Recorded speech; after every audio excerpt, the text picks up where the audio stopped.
moi, je me présente d'abord. Je suis Augusto. Je suis aussi un patient avec un NMP, là, j'ai la polycythémie vraie. Moi et Catherine, on a créé ces groupes à l'origine, c'était un groupe juste de Montréal parce que nous deux, on habitait à Montréal.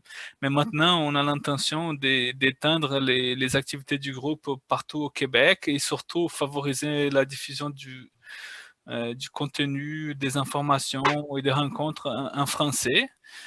Pas juste au Québec, mais aussi à tous les Canada francophones. Et nous, on fait partie du réseau canadien des NMP, qui a le but aussi de favoriser la défense des patients, euh, la diffusion d'informations, l'éducation et aussi les supports des patients. Donc, l'idée de ces groupes-là, c'est qu'on interagisse d'une façon positive, qu'on apprenne sur les NMP. C'est pour ça qu'on a invité Dr Schubert qui a accepté de nous présenter, de faire une présentation sur les NMP. Dr Schubert est un spécialiste, un hématologue spécialiste des NMP au l'hôpital Maisonneuve-Rosemont. Donc, on a le plaisir de l'avoir pour sa présentation. C'est ça, donc on est très content de vous voir tous là aujourd'hui et ça va être enregistré, donc si vous voulez regarder ça après, on va vous envoyer les liens. Donc, je ne sais pas si Catherine veut dire quelque chose parce qu'elle est. Je ne sais pas si tu veux parler quelque chose. Oui, ben moi je suis contente qu'on fasse cette réunion-là. Ben, c'est le but cette année de pouvoir grossir un peu le groupe, agrandir le groupe pour que ça soit plus accessible à travers la province. Puis, par exemple, la première réunion qu'on avait eue avec les réseaux canadiens, ça se passait à Montréal en personne. Puis là, ben, on a l'avantage avec Zoom de pouvoir se connecter ensemble sur Internet, c'est bien. Ben, je ne parlerai pas trop, je vais laisser la parole à Natacha, mais moi, je vais parler après un peu de mon expérience avec le diagnostic il y a 3 ans, puis je vais vous expliquer un peu mon expérience, puis peut-être que vous pourrez partager la vôtre un petit peu si on a du temps. On pense finir vers 8h30, 9h maximum, là, pour pas que ça dure toute la soirée non plus. Alors, c'est ça. Alors, bonne rencontre. C'est ça. Bon, la parole à vous, madame. Parfait. Bon, je vais juste partager mon écran. Vous allez me dire si vous voyez bien. Je vais le mettre en mode diaporama. Est-ce que vous voyez bien? Oui. Excellent. Puis vous m'entendez bien aussi, j'espère. Alors, bonsoir tout le monde. Je suis très, très, très heureuse d'être là avec vous ce soir, puis je suis contente de voir des visages à l'écran. On fait la plupart de nos visites par télémédecine ces temps-ci, fait que ça fait du bien de voir des visages. Certains on connaît, d'autres qui sont des nouveaux amis, mais je suis très, très contente de vous voir là ce soir avec nous. Puis je vous invite à travers ma présentation qui est vraiment comme une introduction au NMP, donc NMP 101. C'est difficile de résumer tout ça en 45 minutes, donc j'ai vraiment fait un survol, mais c'est sûr que s'il y a un intérêt à voir certains sujets plus en profondeur, ça va me faire vraiment plaisir là, de faire ça ultérieurement. On va se lancer. Je vais commencer par dire que je suis désolée. Je sais que c'est le match des Canadiens ce soir. Je suis très désolée. Faites juste l'enregistrer puis le regarder après. Mais voilà, aucune façon de le prévoir. Alors, j'ai pas de conflit d'intérêt par rapport à la présentation de ce soir. Donc, les objectifs ici, c'était de discuter un peu de la nature, de l'origine des NMP, d'où ça vient ces maladies-là. De connaître les diverses manifestations puis leur impact sur la qualité de vie. Puis Catherine va pouvoir peut-être nous parler plus un peu là-dessus. De comprendre aussi les complications potentielles des NMP et finalement de discuter un petit peu des approches thérapeutiques. Je vous invite à n'importe quel moment, s'il y a quelque chose qui n'est pas clair, vous avez une question brûlante, vraiment gênez-vous pas, là, on est un petit groupe, là, je pense qu'on peut se permettre d'interrompre puis de poser vos questions, ça va me faire plaisir. Donc, l'origine des NMP, habituellement, d'avoir plus de quelque chose, c'est habituellement mieux. Mais en NMP, avoir plus de globules, c'est pas nécessairement mieux. Alors, la moelle osseuse, La moelle osseuse, donc à l'intérieur de l'os, on a une partie spongieuse qui s'appelle la moelle osseuse. Et la moelle osseuse, il faut imaginer que c'est comme l'usine qui fabrique tous nos globules. Puis à l'intérieur de la moelle osseuse, il y a une cellule magique qui s'appelle la cellule souche. Puis cette cellule souche, il faut imaginer que c'est comme la cellule mère qui va donner naissance à toutes les bébés cellules de notre sang, incluant les globules blancs, les globules rouges et les plaquettes. Donc les globules blancs qui jouent un rôle contre les infections, c'est comme les petits soldats, les globules rouges qui transportent de l'oxygène à travers nos corps et les plaquettes qui forment un peu comme la brèche ou la colle quand on se coupe. Donc, c'est la cellule souche qui est vraiment la cellule responsable de produire tous les autres types de globules de notre sang. Et dépendant quel type de facteurs de croissance vont aller alimenter cette cellule souche, bien, cette cellule souche va finir par se différencier soit en cellules rouges, plaquettes ou globules blancs. Donc, pour ce qui est de l'origine des NMP, ce qu'on sait maintenant, puis ce qui est venu juste dans la littérature, juste dans les 10-20 dernières années, donc c'est relativement nouveau là, de connaître toute la pathogénèse de la maladie, mais l'origine des NMP, c'est vraiment un accident de parcours dans la cellule souche. À un moment donné, la cellule souche, pour une raison qu'on ne comprend pas tout à fait, devient un peu tout croche au point de vue génétique.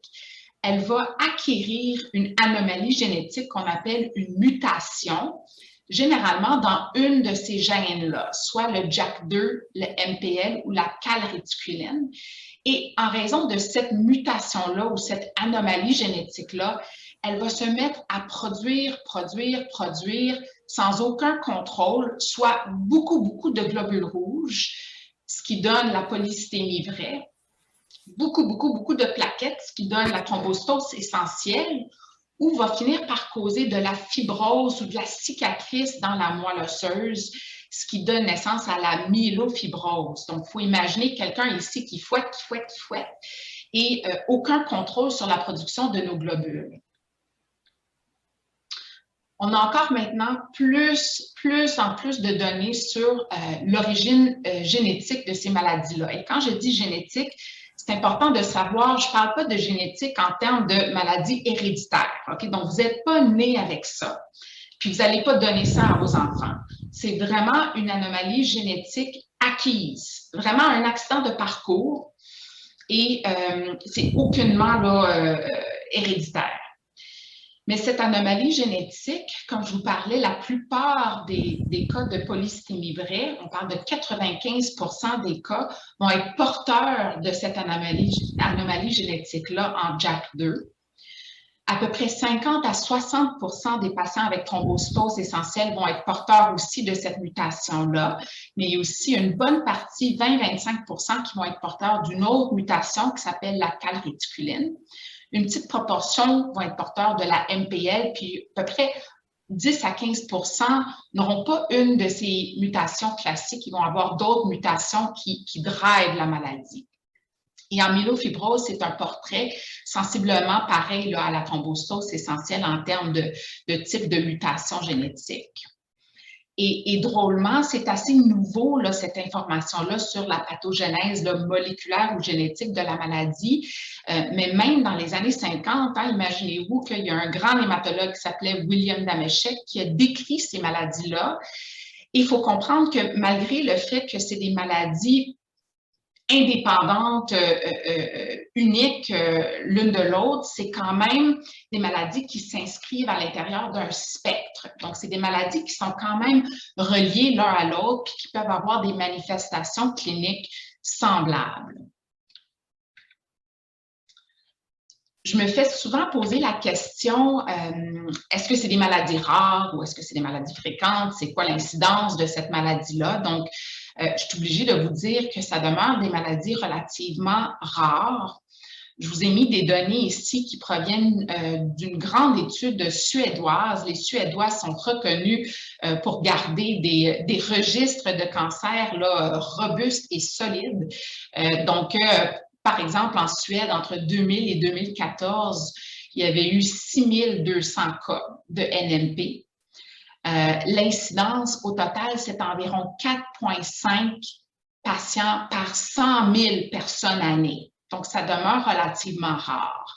Et les tranches d'âge qui étaient surtout affectées, c'était les 60 ans et plus. Ceci étant dit, comme Catherine et Augusto font preuve, l'incidence chez les jeunes est en train d'augmenter.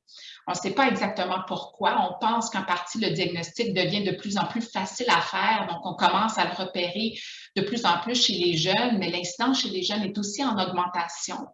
Donc, c'est quelque chose à garder en tête. Alors, c'est rare, mais vous n'êtes pas tout seul. Et nous, juste pour vous donner un exemple, on a 2 à 3 cliniques de NMP par semaine avec 25 à 30 patients par clinique. Donc, on en voit beaucoup quand même. Donc, vous n'êtes vraiment pas tout seul. Je me fais aussi souvent poser la question, bien, qu'est-ce que j'ai fait pour avoir cette maladie-là? Puis la vraie réponse, c'est, vous n'avez rien fait pour avoir cette maladie-là. C'est vraiment, comme je vous dis, accident de parcours, la malchance, mais on commence à connaître un petit peu plus sur les facteurs de risque potentiellement modifiables qui pourraient contribuer à la maladie. Par exemple, d'avoir grandi dans une maison où il y avait beaucoup de personnes quand vous étiez jeune pourrait être un facteur de risque. Statut socio-économique pourrait être un facteur de risque. Le tabagisme et l'obésité aussi pourraient être des facteurs de risque. Mais bien sûr, on est loin de connaître là, toute l'histoire par rapport à ça. Donc, comment qu'on arrive au diagnostic des NMP? Alors, en hématologie, on a une Bible qui s'appelle le WHO ou l'Organisation mondiale de la santé, qui ont écrit un livre qui nous donne vraiment tous les critères diagnostiques spécifiques pour diagnostiquer les NMP et en fait tous les types de cancers du sang. Donc, en gros, on considère les chiffres. Donc, le taux d'hémoglobine ou d'hématocrite chez les patients avec polycythémie vraie et aussi la présence de cette fameuse mutation JAK2. En thrombostose essentielle, c'est le taux de plaquettes au-delà de 450. Encore une fois, ça prend une mutation quelconque, soit le JAK2, calréticuline, MPL. Et pour la myélofibrose, c'est beaucoup plus variable, mais ça prend une biopsie de moelle qui démontre évidemment de la fibrose dans la moelle, c'est dans le nom de la maladie. Ça prend aussi un marqueur clonal, comme dans les autres NMP. Et il y a des éléments cliniques ici, comme l'anémie, les globules blancs élevés, la splénomégalie, qui est une rate augmentée de volume, entre autres. Si on parle maintenant des manifestations cliniques, c'est très, très variable. On peut avoir des patients qui vont très, très bien, font une vie complètement normale, disent avoir aucun symptôme de la maladie, et tant mieux. Et il y en a d'autres qui portent vraiment un fardeau très, très important de la maladie. Donc, en gros, qu'est-ce qu'on peut voir? C'est des genres de clusters de symptômes reliés soit à ce qu'on appelle des cytokines. Des cytokines, c'est comme des petits éléments là, qui circulent dans notre sang qui créent de l'inflammation. Et quand on a une augmentation de cytokines, ça peut donner des symptômes comme la fatigue, des démangeaisons, des douleurs musculaires, des sueurs la nuit.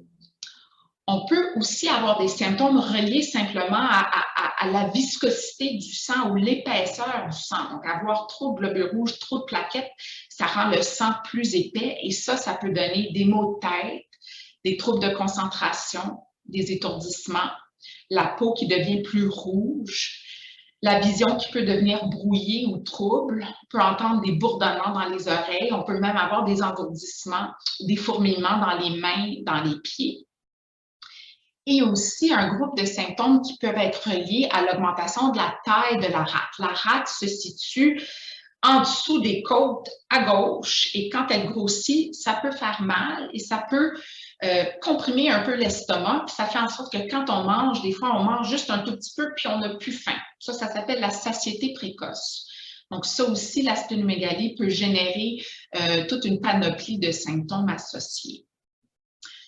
Si on rentre maintenant dans la myélofibrose, c'est vraiment là, une maladie là, très, très, très variable.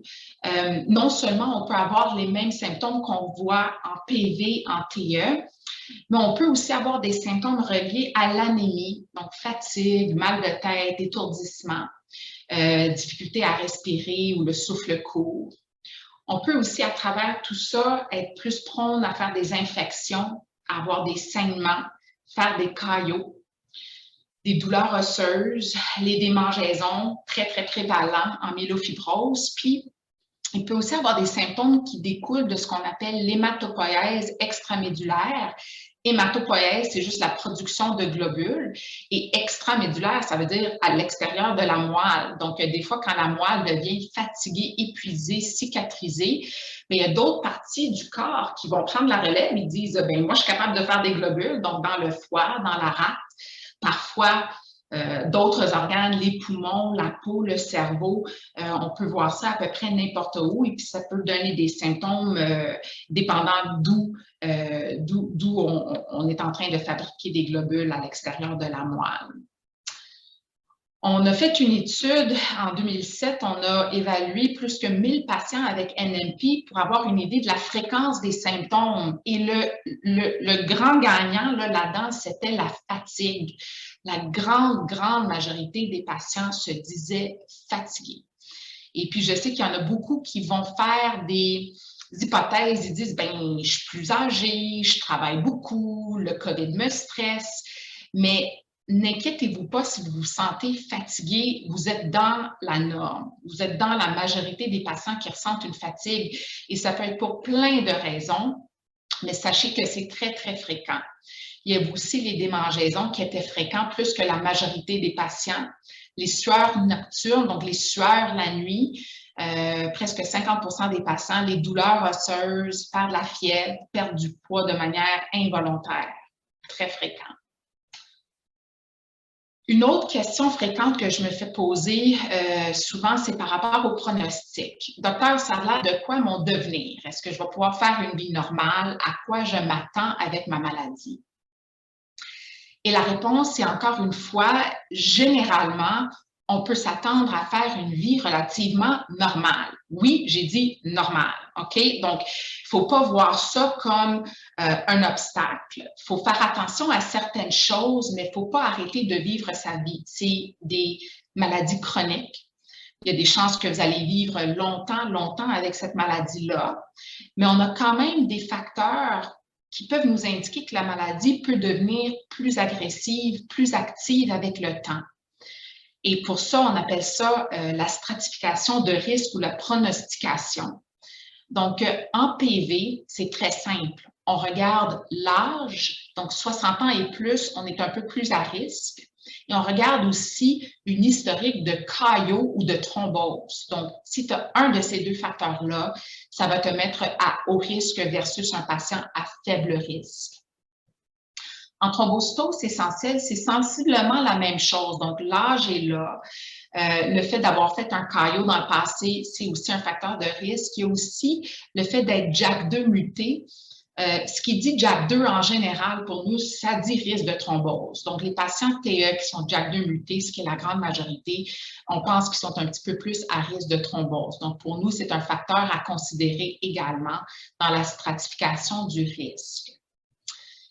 Maintenant, sans trop rentrer en détail, la myélofibrose, c'est compliqué. C'est bien compliqué parce que dans le temps, on regardait simplement des facteurs cliniques. C'était très facile. On regardait l'âge, on regardait la présence ou non de symptômes, on regardait l'anémie, on regardait si on avait des taux de plaquettes très, très basses, si on avait des globules blancs très, très élevés.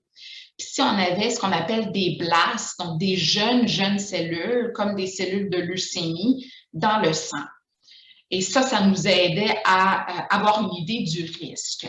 Maintenant, il y a une nouvelle école de pensée. Et avec cette nouvelle école, on est parti là, de tout ce qui est clinique et on s'en va maintenant dans la haute précision génétique.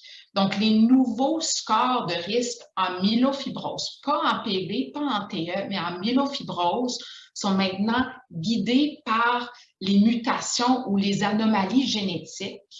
Et le plus récent des scores de risque s'appelle le MIPS, donc le Mutation Enhanced International Prognostic Scoring System. Donc, c'est lui qu'on essaie d'utiliser le plus souvent. Alors, c'est un peu ce que je vous disais ici. Oh, il y a des gribouillis ici, je ne sais pas qui. Il y a quelqu'un qui fait du coloring à l'écran. Je suis sûre que ce n'est pas intentionnel, là, mais en tout cas, c'est comme du Picasso durant la présentation. Aucun problème.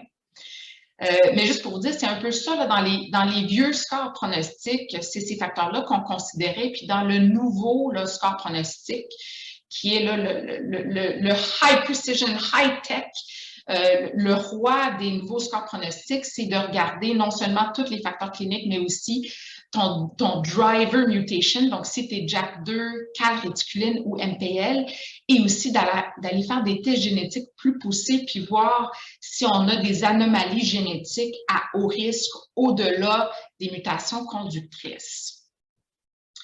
Puis là, évidemment, vous allez me poser la question, ben, quand est-ce que je vais passer mon test génétique, moi? Puis ma réponse pour vous, c'est malheureusement, c'est pas un test qui est approuvé actuellement par le gouvernement du Québec. Donc, je peux pas simplement aller faire ce test-là à n'importe qui, n'importe comment, même si moi, je voulais le faire pour moi-même, ou pour Catherine, ou pour Augusto, je peux pas le faire. Donc, c'est pas un test qui est fait de routine. Cependant, une petite proportion de patients avec myelofibrose sélectionnés, des patients qui seraient potentiellement éligibles à une greffe, donc chez qui d'aller retrouver des mauvaises mutations, ça pourrait vraiment être une question de greffe ou pas de greffe, bien, ces patients-là, on se permet de faire un envoi hors Québec, on les envoie à la clinique Mayo et c'est fait là-bas. Ça coûte 2 000 $. Donc, c'est un test qui coûte quand même assez cher, mais on est autorisé de le faire chez les patients chez qui c'est vraiment une question là, de changer la conduite médicale. Éventuellement, j'ai aucun doute que ça va venir en pratique de manière plus routine, mais on n'est juste pas rendu là encore.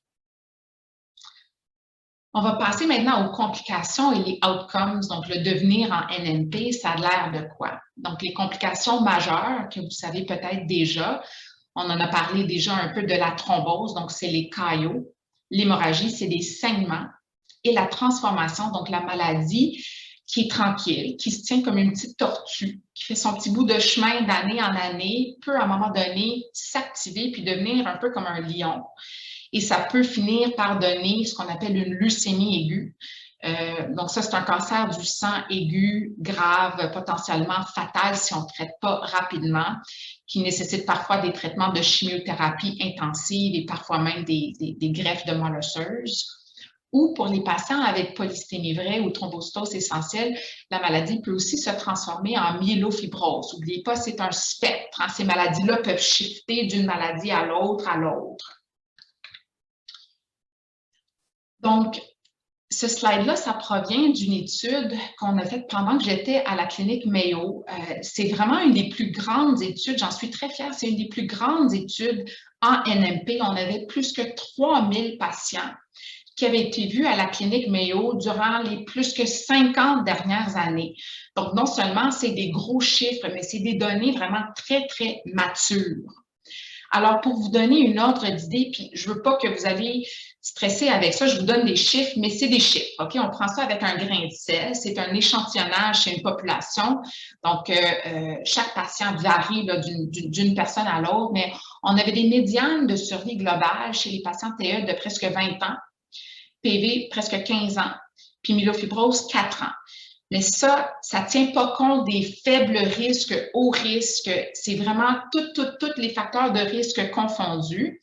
Ça ne tient pas compte non plus de l'âge au diagnostic, parce que Catherine et Augusto vont dire, ben moi, ça veut dire que j'ai 15 ans devant moi. Non, vous avez probablement beaucoup, beaucoup plus que ça.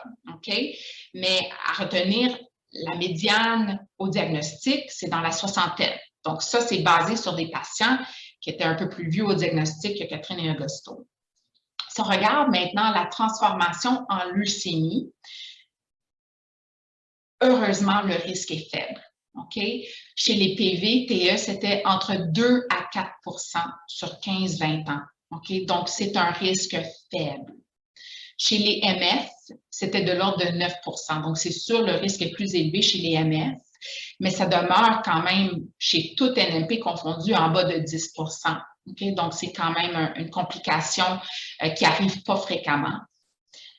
Les risques de transformation en myélofibrose chez les patients avec PV et TE, c'était entre 10 et 16 sur, encore une fois, 15 à 20 ans. Donc, encore une fois, ce n'est pas un risque très, très élevé. Mais là où le risque devient plus inquiétant, c'est le risque de thrombose. Alors ici, l'incidence de thrombose chez les PV-TE, c'était entre 20 et 26 Donc, c'est la complication la plus fréquente de loin. C'était un peu moins fréquent chez les MS, c'était de l'ordre de 10 Mais c'est ce qu'on se méfie le plus, on se méfie là, au risque de thrombose. C'est la complication la plus fréquente.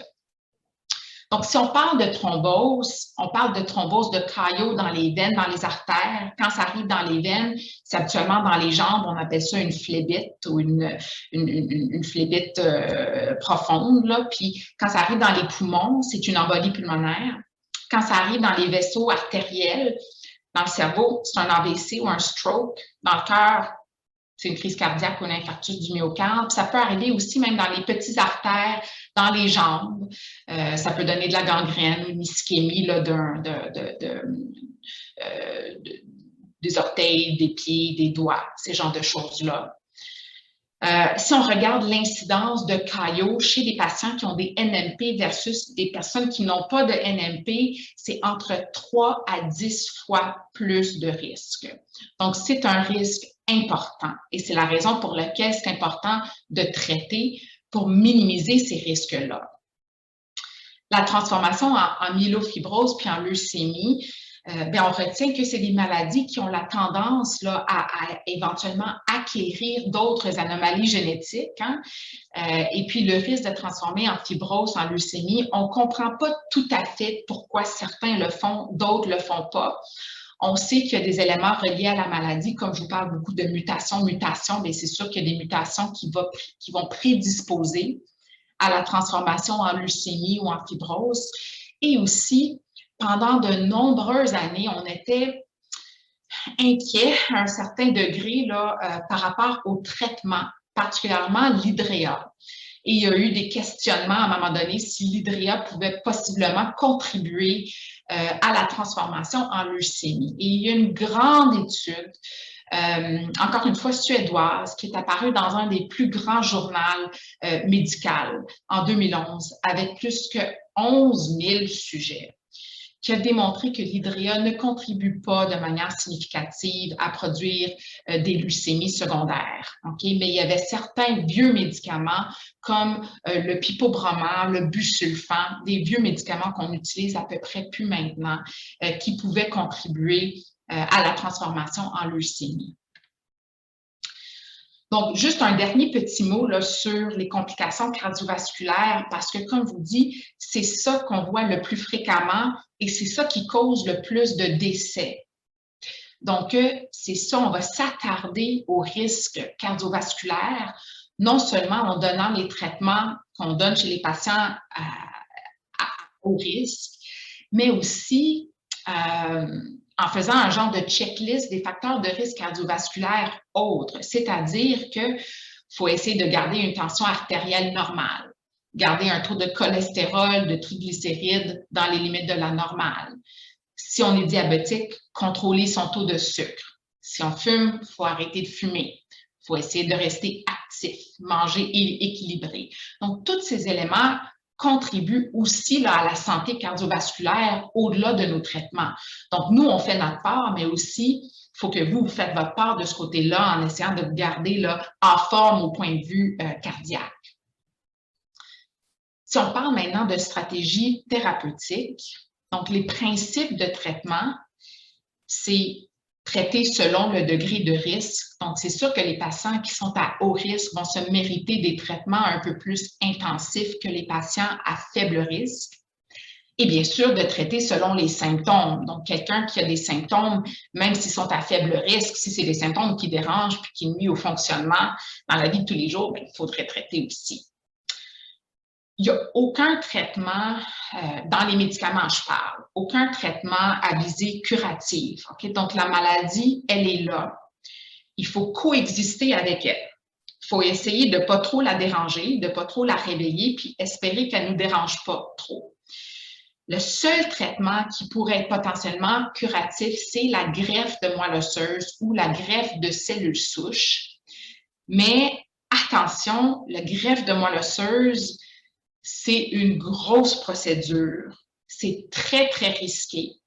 Il y a des taux de décès pas du tout négligeables. Donc, c'est sûr que quelqu'un avec une PV, avec une TE qui va bien, qui va vivre 20 ans, 30 ans, 40 ans avec leur maladie, on ne va pas leur proposer une greffe. Donc, la greffe, c'est réservé pour des patients qui auraient une myélofibrose à haut risque, chez qui on pense le patient risque de décéder de la maladie assez rapidement, assez pour leur exposer au risque de la greffe de cellules souches.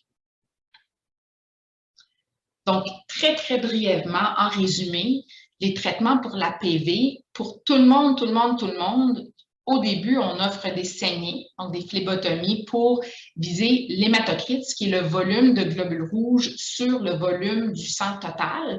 Le chiffre magique, c'est hématocrite en bas de 45 %. Donc, si vous regardez les résultats de vos prises de sang, là, regardez hématocrite, puis assurez-vous qu'il est en bas de 45 %. C'est le chiffre magique, c'est notre cible. Et une petite aspirine de bébé là, chez tout le monde. Et ceux qui sont à haut risque, soit à cause de l'âge ou à cause d'une historique de thrombose, eux autres vont se mériter un autre traitement. Là, c'est soit une pilule avec l'hydria ou une injection sous-cutanée avec l'interféron. Et si ces médicaments-là ne fonctionnent pas, ou on est intolérant, ça nous donne trop de toxicité, on a d'autres médicaments dans notre poche qu'on peut vous offrir en deuxième intention. Pour la thrombostose essentielle, c'est un peu le même principe. En fait, chez tout le monde, on offre la petite aspirine de bébé. Il n'y a pas lieu de faire de phlébotomie ou de saignée parce que les globules rouges devraient être plutôt normales. Mais les patients qui sont à haut risque, eux autres aussi vont se mériter un traitement un peu plus intensif sous forme d'hydréa, habituellement, ou interféron. Il y a d'autres médicaments aussi qu'on peut utiliser comme l'anagrélide, le busulfan. Et chez les patients avec myélofibrose, notre premier principe en médecine, c'est « first, do no harm ». Il ne faut pas faire de mal, il ne faut pas faire de tort. Donc, quelqu'un qui est à faible risque, qui va bien, on leur laisse aller. On les observe, on s'assure que la maladie reste tranquille, on ne fait absolument rien. À l'inverse, quelqu'un qui aurait une maladie à haut risque, bien, ces patients-là, s'ils sont potentiellement éligibles, on va les référer en greffe pour se faire évaluer par une équipe spécialisée en greffe. Sinon, s'il y a une étude clinique, c'est toujours intéressant pour nous, mais sinon, on y va avec les symptômes. Donc, dépendant du symptôme prédominant, si c'est l'anémie, si c'est la splénomégalie, si les symptômes de fatigue, perte de poids, bien, on a différentes molécules qu'on peut utiliser selon le symptôme qui prédomine le tableau. Donc, la prise en charge est très, très dichotomisée en myélofibrose. C'est soit greffe ou pas de greffe. C'est toujours la grande décision pour les cliniciens. Et quand on décide de ne pas greffer, bien là, on a toute une panoplie d'agents qu'on peut essayer pour tenter de soulager les symptômes et de ralentir un peu la maladie, quoique ça ne modifie pas le cours naturel ou l'évolution naturelle de la maladie de manière significative. Maintenant, il commence à avoir toute une littérature, et c'est là que je vais vouloir vous entendre parler un peu, c'est qu'il commence à avoir toute une littérature sur l'impact de la maladie sur la qualité de vie. Il y a des considérations physiques, donc les symptômes de la maladie, mais aussi les effets secondaires et les toxicités reliées au traitement. Hein? Nous, on trouve que c'est facile de prescrire un traitement, mais c'est vous qui subissez les effets secondaires de ces traitements-là. Il y a aussi des considérations pratiques, donc toute une littérature maintenant aussi sur l'absentéisme, le fait qu'on manque beaucoup de travail, de l'école, on manque des activités à cause de nos rendez-vous, la fatigue, etc.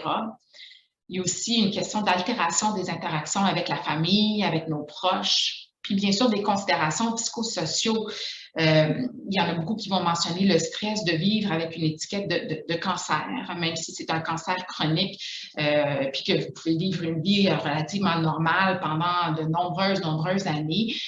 Ça peut générer quand même un certain stress d'avoir ce mot-là en tête. Je vais peut-être juste vous conter une histoire très rapidement, là, puis ensuite on va passer à votre tour, là, mais une patiente qui m'avait vraiment marquée, une des premières patientes en fait que j'ai vues quand j'étais en fellowship à la clinique Mayo, c'était une patiente dans la soixantaine qui avait une PV. Ça faisait déjà quelques années qu'elle avait sa PV et malgré le fait d'avoir une hématocrite contrôlée de manière exquise, elle avait un prurite ou des démangeaisons absolument débilitantes. Et c'était rendu au point où elle nous contait son histoire. Là, le matin, elle se réveillait, elle prenait sa douche, elle s'en allait travailler, elle conduisait, puis à un moment donné, ça lui prenait des attaques là, de prurite, de démangeaison. Elle était obligée de virer des fois là, sur le bord de la route pour se gratter. Parfois, elle se grattait tellement là, qu'elle se mettait à saigner, s'attachait les vêtements. Elle arrivait au travail complètement là, déstabilisée, gênée. Son boss la confrontait et disait « ben là, tu es tout le temps en retard ». Puis à force de répéter un peu cette histoire-là, malheureusement, elle a été congédiée de son travail. Donc, elle a perdu son emploi à cause de ça. Donc, je pense que ça donne juste une idée, c'est peut-être un cas extrême, mais ça nous donne une idée, pour moi, en tout cas, ça m'a beaucoup illuminé sur le spectre de symptômes, le fardeau que ça peut amener, non seulement physique, mais aussi psychologique dans la vie quotidienne. Donc, je suis sensibilisée à ça. Je trouvais que, vous allez voir, j'ai beaucoup de toiles de Magritte. Là, je suis une grosse fan de Magritte, mais ça, je trouvais ça quand même assez représentatif dans le sens que parfois, vous parlez de vos symptômes et pour nous, on écoute, on essaye d'être empathique, mais c'est sûr que pour nous, quelque chose qui semble peut-être pas très significatif, ben pour vous, ça peut prendre vraiment toute la place. Donc, je vous invite d'être vocal là, avec vos médecins, d'en parler là, si vous trouvez qu'on n'est peut-être pas, on ne catch pas l'ampleur des symptômes, je vous invite à vraiment en parler plus, puis plus en profondeur avec nous. D'ailleurs, je voulais juste montrer une petite étude rapidement qui dit qu'on n'est pas très bon en tant que médecin, là, on n'est pas très à l'écoute, paraît-il. Puis il y a vraiment une discordance entre ce que les patients sont en train de dire et ce que les médecins sont en train de catcher. Donc, une grande étude qui a vraiment fait des vagues qui étaient internationales. Là. Donc, il y avait le UK, il y avait en Europe, aux États-Unis. Ils ont pris 700 patients avec NNP, puis à peu près 200 médecins qui ont posé des questions sur symptômes, qualité de vie, mais les deux groupes étaient complètement blindés l'un de l'autre. Donc, c'était complètement indépendant. Donc, les patients répondaient de leur côté, puis les médecins répondaient de leur côté, puis finalement, ça ne matchait pas en tout. En fait, plusieurs patients disaient qu'ils n'étaient pas du tout au courant que leurs symptômes découlaient de leur maladie, puis que le médecin n'avait jamais vraiment expliqué que c'était des symptômes qui pouvaient venir ou être dus à la maladie, tandis que les médecins disaient « ben non, voyons donc, je trouvais que c'était bien clair que le patient comprenait que ça faisait partie de la maladie ». Il y avait aussi la tendance pour les médecins de sous-rapporter les symptômes, de minimiser les symptômes, puis de minimiser aussi leur impact sur la qualité de vie des patients versus les patients qui disaient, bien, finalement, ça a un gros impact sur ma qualité de vie. Il y avait aussi une notion de sous-traitement, donc il y avait quand même une bonne proportion des patients qui avaient un fardeau de symptômes modérés à sévères. Il y avait une bonne proportion de ces patients-là qui n'étaient pas du tout traités. Donc, je pense que je vais sauter ça. C'est vraiment juste pour vous dire qu'il semble avoir un manque d'alignement ou manque de concordance entre ce que les patients nous disent puis nous, ce qu'on est en train de peut-être recevoir. Donc, je pense que le dialogue, il faut l'ouvrir encore plus, particulièrement quand ça vient aux questions de qualité de vie. Donc, on a aussi des objectifs de traitement en tête. Donc, quand on vous envoie faire des phlébotomies pour atteindre l'hématocrit de 45 ben, pour nous, c'est très facile de prescrire phlébotomie, 400 cc, on donne un peu de salin, mais ce qu'on s'est rendu compte aussi à travers certaines études, c'est que oui, la majorité des patients trouvaient que les saignets étaient corrects, étaient satisfaits de ça, mais il y avait comme quand même le quart des patients qui disaient que ça avait un impact négatif sur leur qualité de vie. Donc, ça aussi, en tant que médecin, il faut qu'on soit sensibilisé à ça. C'est très facile pour nous de prescrire, mais ce n'est pas nous qui subissons ces traitements-là. Donc, si vous trouvez qu'il y a quelque chose, un traitement quelconque qui a un impact négatif sur votre qualité de vie, je vous invite certainement à nous en parler. Et juste pour terminer, avant de laisser la place à Catherine, je me fais souvent poser la question, mais moi, qu'est-ce que je peux faire de mon côté? Et pendant longtemps, on n'avait pas grand-chose à dire, sauf les choses évidentes. Hein? Manger bien, rester actif. Mais une superbe étude qui est sortie assez récemment, qui s'appelle l'étude SIM, où on a étudié différentes modalités alternatives ou des traitements intégratifs, dont activité aérobique, musculature, yoga, groupe de support. Et puis, on a regardé un peu l'impact de ces activités-là ou de ces modalités-là sur le fardeau de symptômes puis la qualité de vie. Puis c'était vraiment, vraiment intéressant en termes d'impact positif. Donc, l'activité aérobique, la musculation, était associée à une diminution de fardeau de symptômes. Le massage des groupes de support était associé à une plus grande qualité de vie. Donc, je trouvais ça vraiment cool. Il y avait moins de chances de dépression chez ceux qui participaient à des activités aérobiques, musculation, yoga, versus ceux qui ne participaient pas. Puis, il y avait moins de fatigue aussi chez ceux qui participaient à une activité aérobique ou musculation.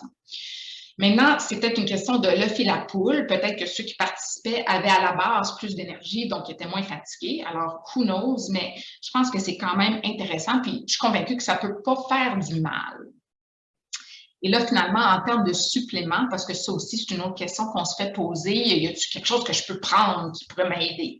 Bien, ils ont regardé des 10 suppléments les plus fréquemment utilisés. Il y avait juste les oméga-3 qui semblaient avoir un impact statistiquement significatif sur le fardeau de symptômes, donc moins de symptômes et moins de fatigue.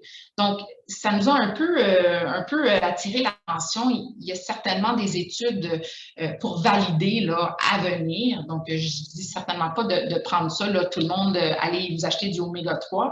Mais c'est la première fois dans une étude qu'on retrouve un supplément qui semble avoir un impact intéressant là, sur le fardeau de symptômes puis la fatigue. Simplement pour dire aussi que les patients trouvaient que les médecins n'étaient pas très, très à l'écoute par rapport aux modalités alternatives. Donc, on est bon dans le médical, on est peut-être moins bon dans tout ce qui n'est pas médical proprement dit. Mais si vous trouvez qu'il y a quelque chose qui vous intéresse en termes de traitement alternatif, faites vos recherches, amenez-nous la littérature, puis je pense que ça vaut la peine au moins de regarder ça ensemble. Donc, ici, je vais terminer. Il y avait une belle étude qui était publiée par une de nos patientes là, du groupe de patients là, canadiens pour amener un peu l'attention aux médecins sur ce que ça veut dire d'avoir une NNP là, de la perspective du patient. Donc, non seulement les symptômes physiques, mais aussi psychologiques, un peu comme on en a parlé. Et pour terminer, là, pour de vrai, cette fois-ci, je voulais juste faire un peu de publicité pour le groupe québécois. Donc, si vous ne savez pas, on a un groupe d'intérêt d'experts en LMC puis en NNP ici au Québec. On est peut-être une douzaine de médecins dans l'exécutif qui font des cliniques là-dedans, qui sont super intéressés là-dedans, qui publient des études là-dedans. Et puis, si ce n'est pas déjà fait, vous devriez être en mesure d'être invité de participer à ce registre-là. Donc, simplement une question d'inclure vos données dans une grosse base de données. On a maintenant plus que 1000 patients au Québec qui participent. C'est vraiment, vraiment étonnant. Là, ça grandit à chaque année. On est très, très fiers de ce registre-là. Et le but, c'est vraiment de caractériser puis d'identifier les besoins chez la population NMP au Québec. Donc, on fait des études là-dedans, puis on se rend compte, là, c'est quoi nos points de faiblesse, où est-ce qu'on peut s'améliorer. Donc, on recrute actuellement dans 11 hôpitaux au Québec.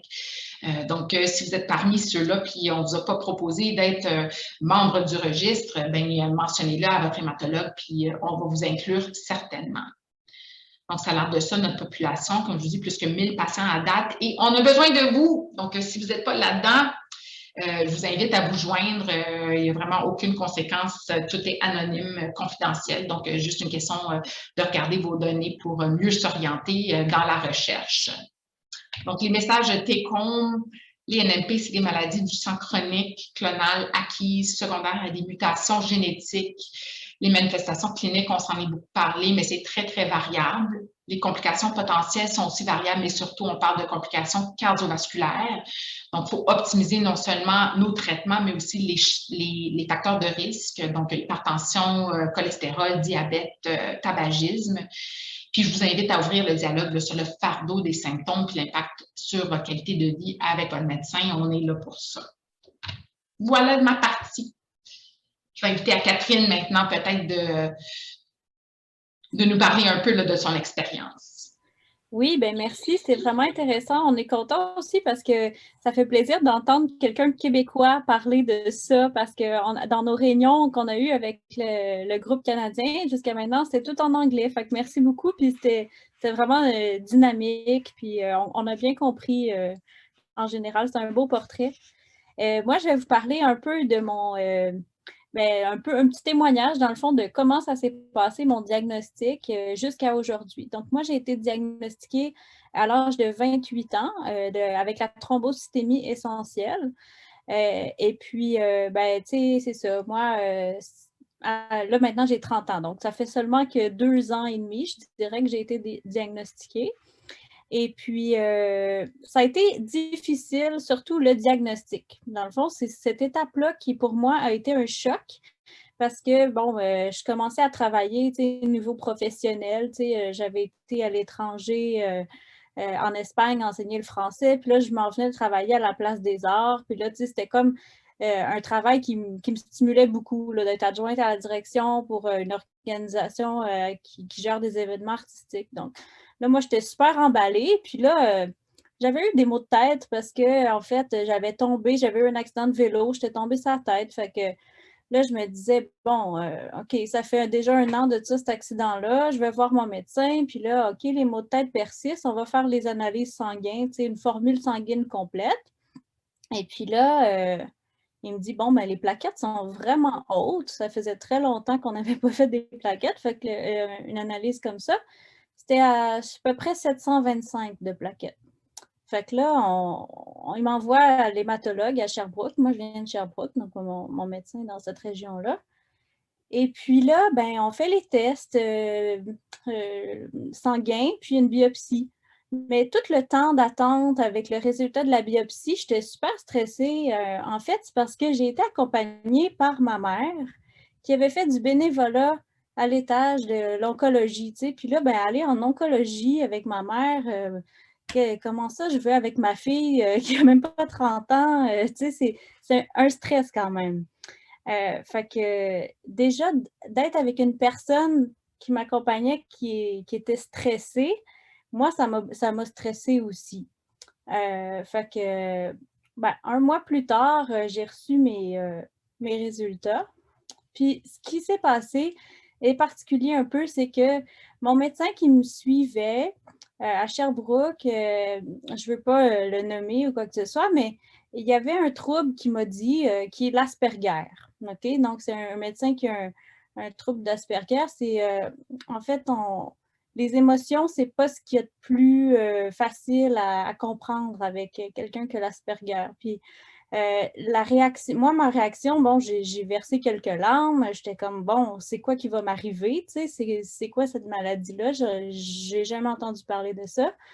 Fait que il ne comprenait pas pourquoi je pleurais. Puis j'ai eu une explication de la maladie, mais très médicale, pas très... tu sais, il m'a dit, bon, vous avez une espérance de vie normale, mais je n'étais pas du tout dans un sentiment d'empathie.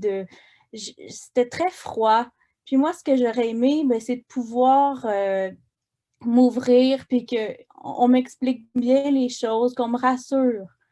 Donc ça, c'est de la part du médecin, lui, je sais qu'il était hyper connaissant dans tout ce domaine-là, mais pour moi, c'était comme si j'avais pas d'informations. Fait que je suis retournée chez nous avec un papier avec le nom de la maladie écrit dessus, puis j'ai fait de la recherche, tu sais, puis j'étais comme toute seule là-dedans. On dirait que j'ai... Fait que là, j'ai demandé qu'on me suive à Montréal, finalement, à l'hôpital Maisonneuve-Rosemont. Puis là, ben, j'ai rencontré le docteur Busque. Ça a été super le fun, tu sais, il m'a tout bien expliqué, il m'a rassurée. Puis entre-temps, j'avais consulté une psychologue, parce que j'étais hyper stressée. J'avais dû m'absenter de mon travail parce qu'on m'a dit, bon, vous avez un trouble d'adaptation. Tu sais, j'étais comme ben trop anxieuse, là, je pensais juste à ça. Fait que, ben, tu sais, avec le temps, ça s'est réglé. Avec mon nouveau suivi, tu sais, ça a pris peut-être 2-3 mois avant que je redevienne dans ma vie normale, tu sais. Puis toujours avec... En fait, ça a pris 2-3 mois aussi avant que je trouve le réseau canadien parce que quand je cherchais sur Internet, je suis allée sur Société canadienne du cancer, leucémie. Puis là, ben, finalement, j'ai trouvé le groupe spécifique. Fait que là, ben, je savais un peu plus, mais j'avais pas de ressources. On dirait qu'il me manquait de ressources, de savoir c'est quoi vraiment. Puis, tu sais, c'était ça, en fait, le plus difficile. Fait que là, ben, je m'étais pris quelques notes, mais non, c'est ça.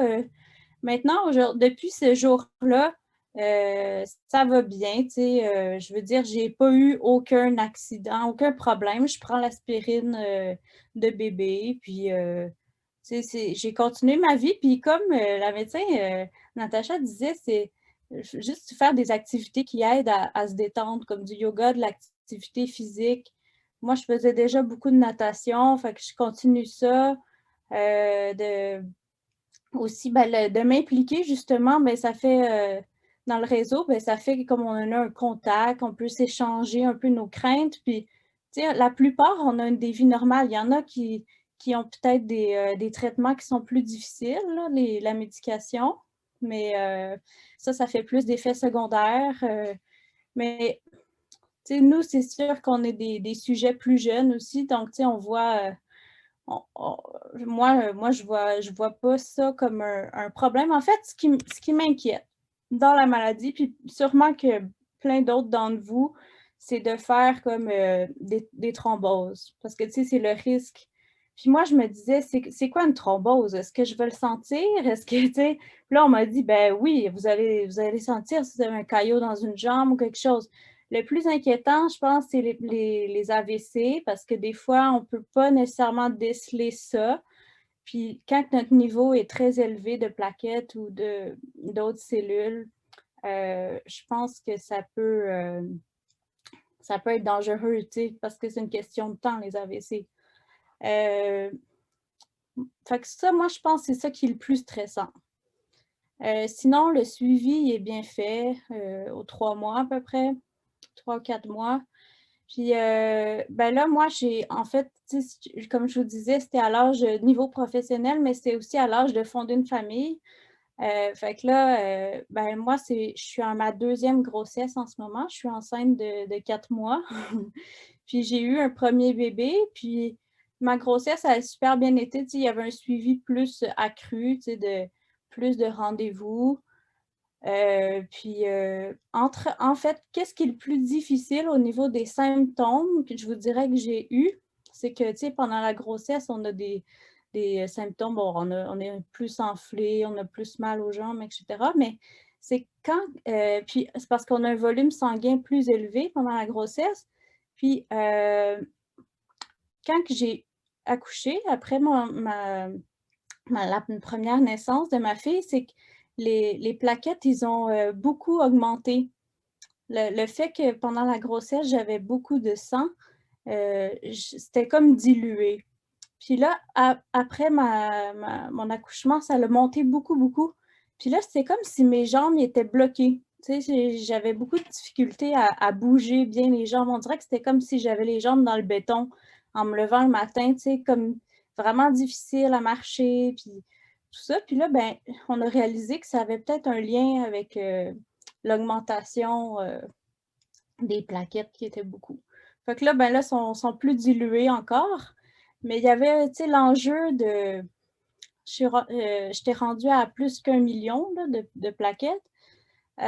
Donc, je voulais avoir mon deuxième enfant avant de pouvoir prendre un traitement. Donc là, ça va bien. Il y a eu quelques petits problèmes. On a fait une imagerie pulmonaire parce qu'on pensait qu'il y avait un problème peut-être de blocage. Puis ça, c'est réglé, c'est correct. Donc, je pense que l'important, c'est quand on a un doute qu'il y a peut-être quelque chose de pas normal, c'est d'aller consulter quand même rapidement. Puis on est bien suivi, on est chanceux au Québec d'avoir ça. Puis il faut faire confiance aux médecins. Puis je pense j'avais consulté à l'urgence, mais c'est important de mentionner, tu sais, qu'on a un problème de sang, comme avec Augusto, tantôt on parlait, tu sais, c'est important de le mentionner parce que moi, tout le personnel que je rencontre à l'hôpital, par exemple les infirmières, les médecins, ils ne savent pas nécessairement c'est quoi précisément ces maladies-là, donc on doit l'expliquer. Les médecins, bon, ils sont un peu plus au courant, là, mais on doit l'expliquer, c'est quoi nos risques. Donc, c'est ça, je vais peut-être regarder mes notes encore, mais non, je pense que ça fait le tour un peu. Je ne vois pas ça comme une maladie trop stressante, puis je pense qu'il ne faut pas le voir comme quelque chose qui vient nous affecter profondément. Tu sais, je pense qu'il faut prendre ça jour après jour, la maladie, puis s'écouter justement dans nos activités, tu sais, comme si on est trop fatigué ou de refuser ou tu sais, d'écouter notre corps. Dans le fond, moi, c'est ça que j'ai appris là, depuis 2 ans. Tu sais, des fois, c'est ça, on est mieux de faire attention à nous, prendre une bonne alimentation, faire des activités physiques, puis ben, c'est ça, de s'impliquer aussi, d'en parler avec les gens autour de nous parce que ça l'explique quand même des choses. Tu sais, la maladie explique aussi d'être fatigué. Les gens autour de nous, je pense qu'ils doivent le savoir, c'est important. Pas nécessairement de le dire à tout le monde, mais informer au moins dans son milieu de travail, les gens autour de nous, tu sais, il pourrait avoir un accident ou quelque chose, tu sais, qu'ils sachent que, ah, OK, bon, si jamais, bon, je tombe, je me sens mal, faut peut-être me donner 2 aspirines, appeler l'urgence, parce que, ça, tu sais, un AVC, ça peut arriver. Fait que, c'est ça, je pense que c'est important que les gens autour de nous soient au courant. Mais je pense que ça fait un peu le tour. Est-ce qu'il y en a qui aimeraient discuter? Peut-être, Natacha, tu as une réponse à ça ou il y a peut-être quelqu'un qui voudrait s'exprimer? Moi, j'avais quelques questions. Oui? Oui, je suis plus sur mute. Pour le suivi au niveau du syndrome von Willebrand, c'est-tu un test qui se fait une fois quand on franchit le cap du million ou c'est un test qui doit être fait périodiquement?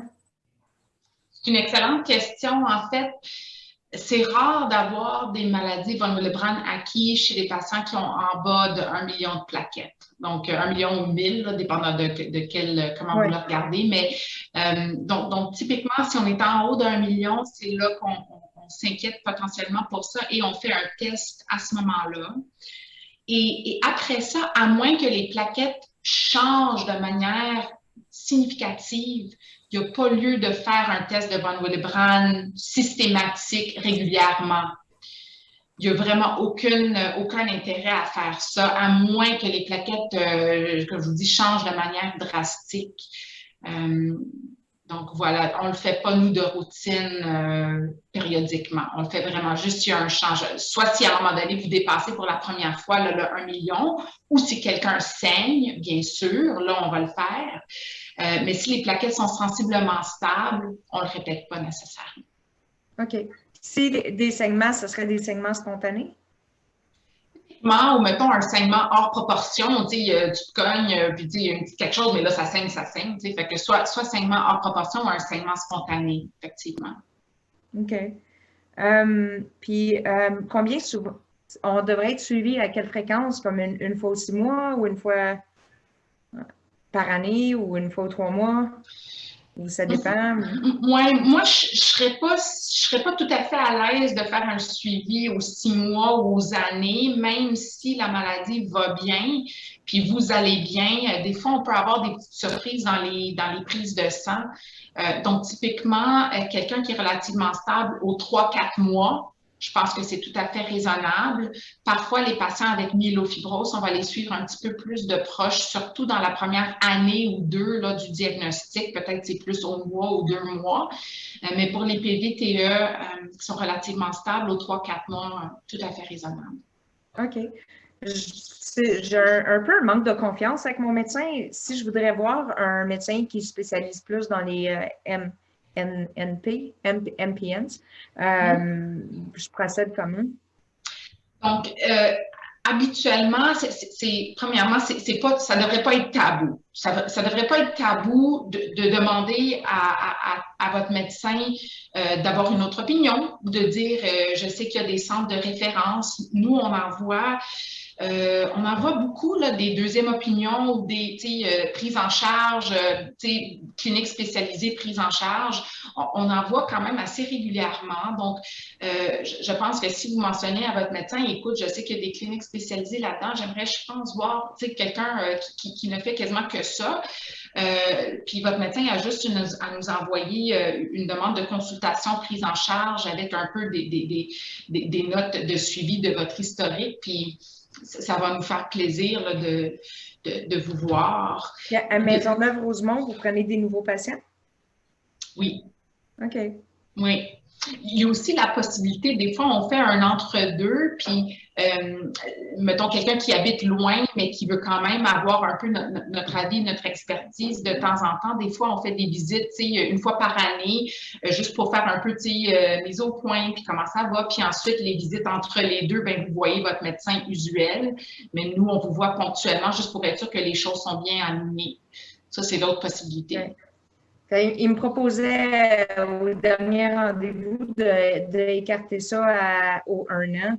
Puis, j'étais à 1,4 million de plaquettes, puis je me sens relativement bien. Je prends de l'aspirine seulement. Mais j'étais surprise. Puis, on est encore au stade de la part d'un médecin, j'aimerais entendre de cette personne que c'est effectivement un cancer. Je ne veux pas m'enfarger d'un fleur du tapis, mais il s'estime que c'en est pas un. Puis pour moi, ça enlève juste de la validité envers ses connaissances. C'est pas que c'est important pour moi que ça s'appelle un cancer ou non, je m'en fous. Mais ça m'enlève de la confiance parce que je me dis, l'Organisation mondiale de la santé l'a étiqueté un cancer. Je m'attends à ce qu'un médecin qui base ses diagnostics sur les documents élaborés par l'Organisation mondiale de la santé, je m'attends à ce que ça soit conforme ce qu'il dit en fonction de ça. Fait que c'est ça, les derniers rendez-vous, ça m'inquiète. Puis pour l'instant, vu que ça va bien, ben je traîne de la patte, puis je n'ai pas cherché d'autres médecins, mais dans le long terme, s'il y a des changements ou si on commence des traitements, ou ma confiance n'est pas là pour comme accepter son expertise. J'entends, là, je comprends tout à fait. Puis je pense que c'est primordial là, d'avoir confiance dans ton médecin puis de pouvoir parler ouvertement. Je pense que c'est vraiment, vraiment très important. Donc, honnêtement, n'importe quel médecin devrait être assez humble si un patient demande une deuxième opinion ou dire simplement, écoute, tu sais, ça clique pas, ça connecte pas. Je sais qu'il y a des centres où ils en font beaucoup. S'il vous plaît, tu sais, j'aimerais bien être vu là-bas. Tout médecin devrait être assez humble pour dire, oui, bien sûr, aucun problème, je vous réfère. Okay. Donc, en tout cas, s'il y a des problèmes, j'ai le goût de donner mon courriel là, parce que je trouve aussi là, que ouais, c'est dommage. C'est dommage d'entendre ça, mais c'est certain que ça va nous faire plaisir là, de vous voir à Chemin, où il y a d'autres centres spécialisés, là, au CUSUM, au Jewish, il y a d'autres centres là, où il y a des spécialistes en NMP aussi. À Chemin, c'est plus accessible parce que je suis dans Laurentides à Sainte-Agathe, c'est peut-être plus proche en n'allant pas comme dans le centre urbain, là, en allant plus vers l'est. Parce que son chalet à Sainte-Agathe, fait qu'il peut faire des house calls, il peut faire des états à domicile. Ça donnerait. Mais non, certainement, ça nous ferait plaisir. Sinon, vous pouvez contacter Catherine ou Augusto. Je suis sûre qu'ils vont être en mesure de vous mettre en contact avec nous, là, si jamais il y a des problématiques. OK, bien, merci. Plaisir. Moi aussi, j'aurais une petite question. J'ai 68 ans, j'ai un TE diagnostiqué au début de cet hiver. Je prends Hydrea, aspirine depuis le 1er mars. Je voulais savoir, les sueurs nocturnes, est-ce qu'il y a quelque chose qui peut soulager ça? Est-ce qu'avec le traitement actuel, ça peut venir qu'à s'estomper? Parce que c'est vraiment handicapant, c'est pas juste un petit peu, c'est épouvantable.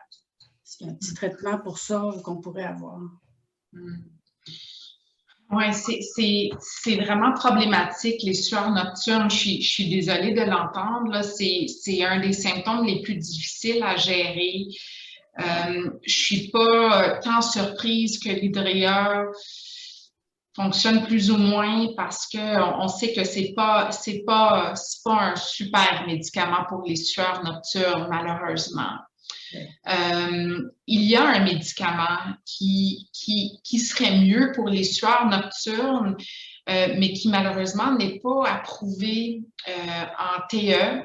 Il est approuvé en PV, il est approuvé en MF. Ça s'appelle le ruxolitinib. C'est un inhibiteur du JAK. On a beaucoup parlé du JAK, mais c'est un inhibiteur direct du JAK. Et comparé à l'Hydrea, pas head-to-head, mais dans des études rétrospectives, le ruxolitinib était plus efficace pour soulager les symptômes de sueur nocturne, les symptômes reliés à la grosse rate, des symptômes de fatigue, tous ces genres de symptômes-là reliés aux cytokines, c'est vraiment un meilleur médicament. Donc, je dirais, même s'il n'est pas approuvé en TE, juste parce que les études étaient moins, les taux de réponse en TE étaient juste moins intéressantes qu'en PV puis en MF. Ceci étant dit, on a quelques patients avec TE qui sont sous ce médicament-là. On a fait des demandes d'approbation spéciale à la RAMQ pour l'obtenir. Donc, il n'y a pas de garantie qu'on puisse l'obtenir, mais si vraiment c'est rendu où tu n'es plus capable de tolérer ça, puis l'Hydrea ne fait rien pour ça, ça vaudrait peut-être la peine de faire une demande pour obtenir le ruxolitinib pour contrôler le taux de plaquettes et soulager les symptômes. Bon, parfait, merci du conseil. Bienvenue. Juste un point par rapport à ça.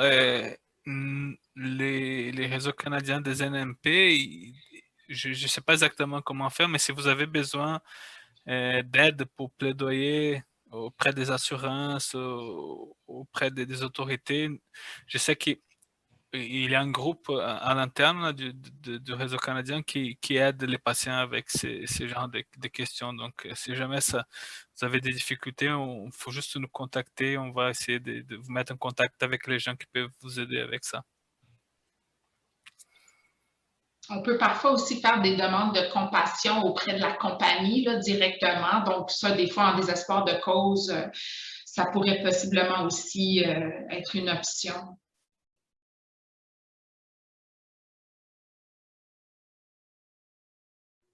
Parfait, merci. Je t'en prie. Moi ça va être un petit peu long, mais je vais essayer d'être bref. C'est parce que j'ai le PV, j'ai 58 ans et j'étais diagnostiquée à Ottawa en 2018. Puis le docteur, c'était un hématologue à Ottawa, m'a prescrit le hydroxyurea que j'ai pris une dose assez élevée. Puis j'ai eu 2 phlebotomies ensuite, cet été-là. Et je suis traitée par un hématologue au Juif, l'hôpital Juif. Et puis elle a décidé à réduire progressivement le hydroxyurea parce que j'ai juste 58 ans et j'ai jamais eu un caillot de sang, j'ai jamais eu un thrombocyte. Et puis, tout allait plus ou moins bien jusqu'à cet automne-là. Et puis, j'ai eu un mammogramme et j'étais diagnostiquée avec un cancer de sein. Mais heureusement, ils ont découvert ça très tôt. Et c'était juste une kyste, c'était 1 centimètre. Et puis, j'ai eu une chirurgie et puis la radiation thérapie au mois de mars. Et puis maintenant, je viens à ma question. Avec ma hématologue, on a décidé d'arrêter la hydroxyurea parce que je dois prendre un autre médicament qui bloque les tumeurs dans le sein et ailleurs dans le corps. C'est un drogue qui s'appelle le letrozole. Et là, j'ai une question parce que c'est un drogue qui fonctionne parce que ça bloque, en fait, ça s'appelle pour les autres patients un aromatase inhibitor. Et puis, ça bloque 99% de l'estrogène dans le corps. Alors, il y a plein de side effects, des effets secondaires. Et quand j'ai recommencé d'avoir les phlebotomies, quand j'ai eu la première phlebotomie, l'infirmière m'a dit, oui, mais le problème, c'est que l'estrogène protège les vaisseaux sanguins.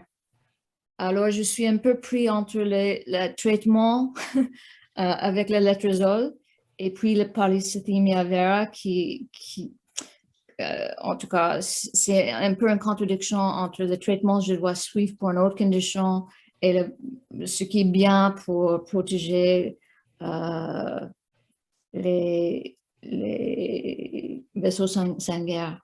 Et je ne sais pas si vous avez un commentaire ou des propos là, en réponse à ça. Bien, je pense que la première question, c'est pourquoi l'hydréa a été débuté en premier lieu. Je ne vois pas trop l'indication parce que vous n'aviez pas l'âge et vous n'aviez jamais fait de cryo. Donc, ce n'est pas clair pour moi pourquoi ça a été initié. Maintenant, mon niveau de hémocrite est très bien et aussi tous les niveaux de tous les globules sont normaux. Mais quand j'étais diagnostiquée, ils étaient assez hauts quand même. J'ai oublié le chiffre, c'était plus que 50 en tout cas pour les hémocrites et les autres. Et puis c'était un hématologue qui avait peut-être pas beaucoup d'expérience par rapport à ça. Alors c'est ça. Parce que la question, c'est pourquoi on voudrait te donner un médicament dont tu n'as pas besoin. Hein? Oui, et puis un risque de tumeurs secondaires avec le hydroxyurea. Et moi, presque tout de suite, bientôt après, j'ai commencé le traitement, j'ai eu un cancer de sein. Alors, je ne sais pas si c'est lié, on ne peut pas jamais savoir, mais... C'est typiquement tardif, c'est typiquement avec un lag de 10, 20 ans ou plus. Là, donc, ça serait très, très surprenant qu'il y ait un lien. Honnêtement, ça serait vraiment trop tôt, d'après moi. Mais je pense honnêtement que de l'avoir arrêté, c'est probablement la meilleure chose pour vous. Hein. De un, on évite les effets secondaires immédiats ou tardifs. Et je pense que la question, ça va être de revisiter. De toute façon, dans quelques années, on va dépasser le 60 ans et ça va être à revisiter à ce moment-là. Mais pour le moment, s'il n'y a pas d'indication claire pour l'hydroxyurée, je pense que c'est très raisonnable de garder ça en stand-by, juste à temps que l'âge avance. Oui, et puis je vais parler avec le chirurgien qui m'a donné le letrozole demain. Et puis, j'ai lu un article qui disait que les gens qui prennent ça chaque deuxième jour seulement sont autant protégés contre les tumeurs que les gens qui prennent ça chaque jour. Alors, je vais peut-être proposer à prendre une plus petite dose de ça, en tout cas. C'est ça, parce qu'il y a plein d'effets secondaires. Vous pouvez imaginer si ça bloque tout l'estrogène dans le corps. Oui, oui, c'est pas toujours facile, c'est pas toujours un médicament facile, là, le létrozole, je le sais, mais oui, c'est ça, il y en a qui vont le prendre une journée sur deux s'ils ne tolèrent vraiment pas, et puis il y en a qui vont accepter là, de prendre cette dose-là. Mais vous continuez toujours à prendre l'aspirine quand même? Toujours, puis le phlebotomie. Puis, ah oui, c'est ça la dernière chose que j'ai voulu dire. Merci beaucoup. C'était juste pour les autres patients. Avant le diagnostic avec le cancer de sein, j'ai pas, comment dire, il y avait plein, à l'hôpital juif, il y a un bon centre de soutien pour les patients qui s'appelle Hope and Cope en anglais. Et j'étais trop timide, j'ai jamais participé. Mais en fait, quand j'étais diagnostiquée avec le cancer de sein, c'était plus sérieux d'avoir les deux conditions. Alors, j'ai commencé, j'avais vraiment un bon groupe de soutien des femmes qui étaient diagnostiquées récemment, mais aussi maintenant, je fais le yoga et je suis partie d'un groupe d'art. Alors, j'ai un énorme soutien psychologique, en fait, et social. Grâce à ça, on peut dire. Alors, ça, c'est une bonne chance dans une mauvaise chance, en fait. Et j'aurais encouragé les autres patients de prendre le pas s'ils sont un peu timides et en anglais, on dit take advantage, utilise bien les ressources s'ils sont là parce que ça peut être un soutien énorme. C'est ça.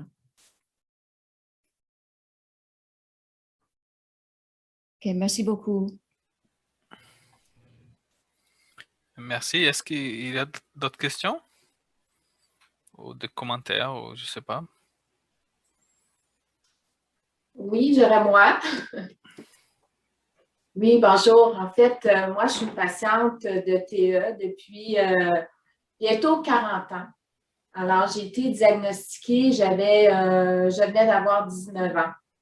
Alors, ça fait quand même plusieurs années. J'ai été diagnostiquée un peu suite à une perte de poids dans mon adolescence. C'était une période où ça allait pas bien. Et par, en fait, souci de mes parents à cette époque, on m'avait envoyé passer des tests chez un médecin qui m'avait demandé des prises de sang. Alors, ce médecin-là avait eu les résultats, n'avait jamais donné suite et ce n'était pas de bons résultats. Et quelques semaines, quelques mois plus tard, je n'allais pas mieux et quelqu'un dans ma famille m'avait référé à un autre médecin chez qui je suis allée.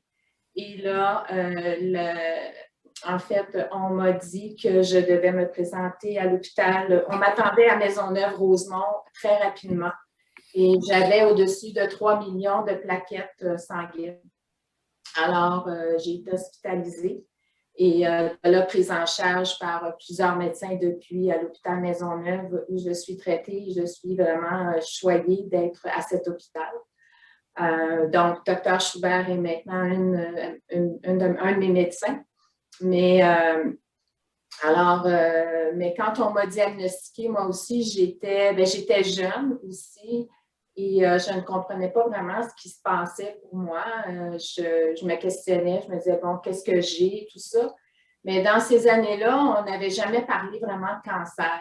Alors, Dr. Schubert, jusqu'à tout récemment, souvent, je lui pose la question, vous êtes sûr que c'est un cancer? Parce qu'on ne m'avait jamais mentionné ce nom-là pendant plusieurs années.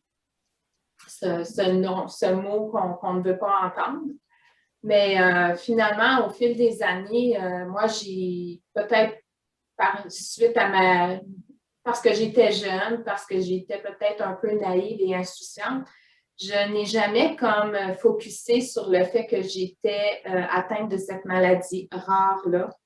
Et à l'âge où on m'avait diagnostiqué, le premier médecin hématologue à Maisonneuve me citait en référence à ses résidents comme une jeune patiente atteinte de cette maladie, alors que c'était souvent ciblé chez les personnes plus de 65 ans et plus. J'arrive à cet âge maintenant, mais je pourrais dire que, bon, oui, moi, j'ai eu recours à plusieurs médicaments. En fait, j'ai fait le tour de tous les médicaments disponibles pour traiter la TE parce que mes plaquettes n'ont jamais vraiment baissé en deçà de 700 000. Donc, j'ai eu Hydrea. Là, je suis Hydrea maintenant avec anagrelide. Au début, j'ai eu le busulfan pour faire baisser rapidement mes plaquettes parce qu'ils étaient très élevés. Et suite à ça, j'ai eu anagrelide, j'ai eu Hydrea pendant plusieurs années. Mais tous ces médicaments-là, je ne sais pas si pour ceux qui sont atteints de TE et qui prennent ces médicaments-là, mais moi, ils me compliquent souvent bien la vie par les effets secondaires indésirables. Donc, l'Hydrea m'occasionne souvent des aftes très importants dans la bouche qui m'empêchent de parler, manger, boire, travailler même. Des fois, je dois m'absenter parce que je ne peux plus parler, je ne peux plus ouvrir la bouche, j'ai de la difficulté à avaler, tellement c'est très douloureux. Alors, ça, c'est des inconvénients qui sont répétitifs, mais bon, j'apprends à vivre avec. À un moment donné, on s'était dit, bon, mais on va changer de médicament, on va essayer l'interféron. Et l'interféron, pour moi, c'était extrêmement difficile. J'ai eu ça pendant presque 10 ans. Et c'est physiquement très, très, très, très difficile à surmonter, à vivre dans le quotidien. On n'a plus de vie sociale parce en tout cas, moi, j'étais toujours malade. J'étais épuisée. J'avais toujours le sentiment d'avoir un camion qui m'était passé sur le corps et j'avais plus d'énergie. J'avais mal partout. Alors, au bout de 10 ans, j'ai dit, c'est fini, je ne suis plus capable. Je ne pouvais plus travailler parce que je faisais ça 3 fois par semaine. Alors, le temps de me remettre, je me réinjectais le médicament. Alors, j'ai été des années aussi à ne pas travailler à cause de ça. Alors là, je suis revenue à l'Hydrea et à l'anagrelide, mais toujours avec des effets secondaires quand même qui nous posent un peu des inconvénients, mais avec lesquels on apprend à vivre là, parce qu'on n'a pas le choix.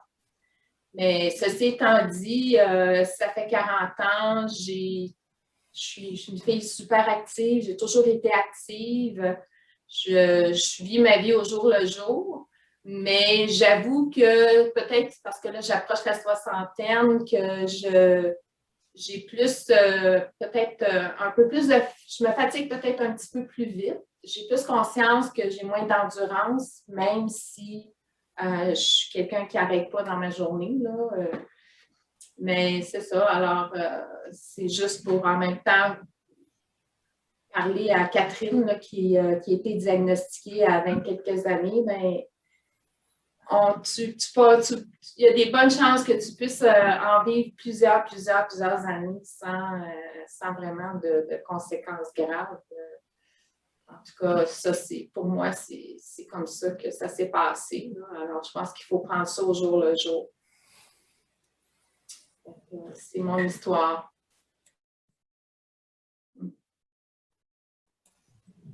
Merci. Bon, on s'approche de l'heure qu'on s'avait dit, là, 9 heures. Je ne sais pas comment vous vous sentez, là, si vous voulez continuer, si... Je ne sais pas. Juste commenter super rapidement, ensuite, si on veut clore, on peut clore, mais je remercie là, tout le monde d'avoir témoigné. Puis je pense que ce que Lise vient de dire, c'est frustrant d'entendre ça, c'est attristant d'entendre ça, puis je pense que ça témoigne du fait que on est en manque de bons médicaments en NMP. Hein? On n'en a pas là, une vingtaine, une trentaine. Hein? On a quelques-uns, là, 5-6 dans notre poche, là, si ça, là, même pas ça. Donc, c'est ça, tu sais, puis s'il y en a un qui ne marche pas, l'autre ne marche pas, puis s'il ne marche pas, ben c'est justement ça, on est pris avec, tu sais, à vivre avec les toxicités, malheureusement. Fait que je pense que ça, on est conscient là, du fait que des fois, nos mains sont liées, hein, à un moment donné, tu sais, on veut bien, là, mais il nous manque des bons médicaments à NMP, là. Ça nous prend des meilleurs médicaments à NMP, c'est sûr, c'est sûr.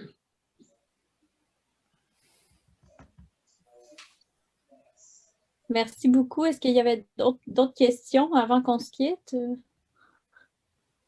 Moi, je dois vous quitter. Je vous remercie infiniment. C'était très intéressant. Au plaisir. Merci, au plaisir. Merci beaucoup. Merci. Donc, juste pour l'info, là, on va essayer de s'organiser d'autres rencontres. On va essayer de... Je vais faire un sondage avec vous, voir un peu qu'est-ce que vous pensez que c'est bien en termes de fréquence et tout ça. Généralement, on essaie de faire 2-3 rencontres par année. Bon, mais je vais faire passer un sondage dans la semaine prochaine probablement pour vous demander votre avis et si vous, comme j'ai dit, là, des suggestions pour des thèmes ou qu'est-ce que vous attendez des réunions, des rencontres, de ce genre de choses-là. Donc, vous allez recevoir ça probablement après la fin de semaine. Oui, puis une autre chose aussi, n'hésitez pas à nous écrire à Augusto et moi, là, si vous avez des questions. Nous, on ne donne pas d'avis médicaux, là, mais on répond aux questions pour vous référer à des personnes là, qui peuvent vous aider. Fait que n'hésitez pas. Puis on a le projet aussi d'aller chercher un peu plus de centres médicaux pour avoir un peu plus de patients dans les prochaines rencontres. Là. Donc, merci d'avoir été là, puis c'était bien intéressant. Ouais, je voudrais remercier Dr. Schubert parce que c'était vraiment super intéressant. Là, j'ai apprécié beaucoup la présentation. Là, je trouvais super intéressant des points que j'avais jamais entendu parler sur les MPN et c'était super cool. Merci.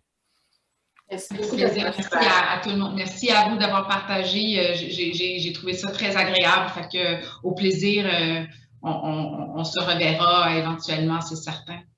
D'accord. Et merci beaucoup à tout le monde. Merci. Donc, je vais clore la rencontre. Donc, je vous souhaite à tous une bonne fin de soirée là et à la prochaine. Merci. Merci, Dr. Schubert. Merci, au revoir.